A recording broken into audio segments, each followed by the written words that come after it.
Artemis 2ன்னு இப்போ recent டைம்ஸில் கேள்விப்பட்டிருப்பீங்க. அப்படின்னா என்னென்னா, மனுஷங்களை நிலாவுக்கு அனுப்புறதுக்கான ஒரு மிஷன் தான் ஆர்டெமிஸ் 2.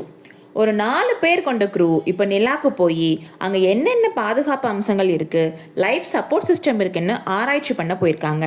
ஒரு டெஸ்ட் ட்ரைவ் மாதிரின்னு வச்சுக்கோங்களேன். ஸோ அவங்க முழுசாக நிலாவை மொத்தமாக சுற்றி வந்தாங்க. அதாவது நிலாவோட மறுபக்கத்துக்கும் போயிட்டு வந்திருக்காங்க.